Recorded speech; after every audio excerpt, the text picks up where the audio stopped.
நீரிழிவு நோய் வராமல் தடுக்கக்கூடிய ஒரு டீ பற்றி தான் நம்ம இன்னைக்கு பார்க்க இருக்கிறோம். ஸோ சர்க்கரை அப்படின்னு சொல்லும் பொழுது இப்போ எல்லாருக்குமே வந்து சொல்கிறது உண்டு, வீட்டில் யாருக்காவது ஒருத்தருக்கு வந்து கண்டிப்பாக சர்க்கரை இருக்குது. இன்னும் சொல்ல போனால் 2-3 நபர்களுக்கே வந்து சர்க்கரை நோயினால் வந்து பாதிக்கப்படக்கூடிய ஒரு நிலை இருக்குது. அப்பா அம்மாவுக்கு சர்க்கரை இருக்குது, எனக்கும் நான் வந்து சுகர் வராமல் நான் தடுக்கணும் அப்படின்னா நான் சொல்லக்கூடிய இந்த டீயை வந்து பயன்படுத்தி பாருங்கள். ஸோ இது நீங்கள் காலையில் எழுந்த உடனே டீ காஃபி குடிக்கிறதுக்கு பதிலாக இந்த டீயை வந்து நீங்கள் பயன்படுத்துனீங்க அப்படின்னா ப்ரீ டயபெட்டிக் கண்டிஷனில் இருக்கும் பொழுது அது உங்களுக்கு டயபெட்டிக்காக மாறாமல் நீங்கள் நார்மலான ஒரு கண்டிஷனுக்கு வந்து வந்துடலாம். ஸோ இந்த டீ தயாரிக்கிறதுக்கு தேவையான பொருட்கள் என்னங்கிறத பார்க்கலாம். ஸோ இது வந்து சுக்கு மல்லி, அதாவது ஒரு சுக்கு வந்து ஒரு 10 கிராம், மல்லி வந்து ஒரு 10 கிராம், அதாவது தனியான்னு சொல்லக்கூடிய மல்லி. ஸோ இது வந்து நாட்டு மல்லியாக இருக்கிறது நல்லது. கூடவே சீரகம், வெந்தயம், ஆவாரம்பூ, கறிவேப்பிலை, இது எல்லாமே ஒரு 10 கிராம் வந்து நம்ம எடுத்துக்கிறது நல்லது.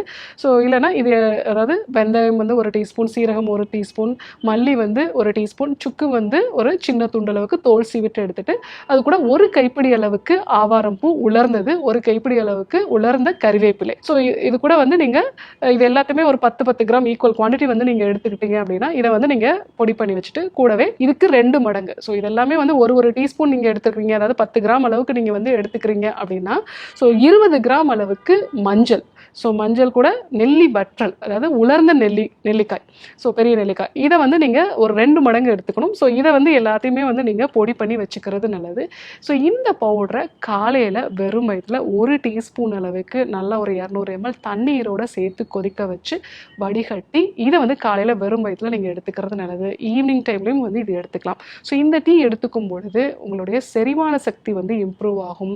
இதில் இருக்கக்கூடிய வெந்தயம் அப்படிங்கிறது வந்து காலையில் வெறும் வயிற்றில் எடுத்துக்கும் பொழுது நம்மளுடைய குடல் பகுதியை சுற்றி ஒரு வளவளப்பான தன்மையை வந்து உருவாக்குறதுனால அதுக்கப்புறமா நம்ம சாப்பிடக்கூடிய கார்போஹைட்ரேட், அதிக கார்போஹைட்ரேட் இருக்கக்கூடிய உணவுப் பொருட்கள் வந்து கொஞ்சம் மெதுவாக நம்மளுடைய ரத்தத்தில் வந்து உட்கிரகிக்கும். இதனால் வந்து நமக்கு கிளைசிமிக் இண்டெக்ஸ்ங்கிறது கொஞ்சம் குறைவாகிறதுனால இன்சுலினோட தேவை உடனடியாக நமக்கு வந்து இருக்காது. அடுத்ததாக சீரகம் வந்து நம்மளுடைய செரிமான சக்தியை வந்து இம்ப்ரூவ் பண்ணும். ஸோ செரிமானம் வந்து கரெக்டாக இருந்தது அப்படின்னாலே நமக்கு ரத்தத்தில் சர்க்கரை வந்து அப்பப்போ இன்க்ரீஸ் ஆகுது, அப்பப்போ குறையுது, இந்த மாதிரியான ஒரு நிலை இல்லாமல் உங்களுக்கு அது ஒரு கிராஜுவலாக வந்து மெயின்டைன் ஆகும்.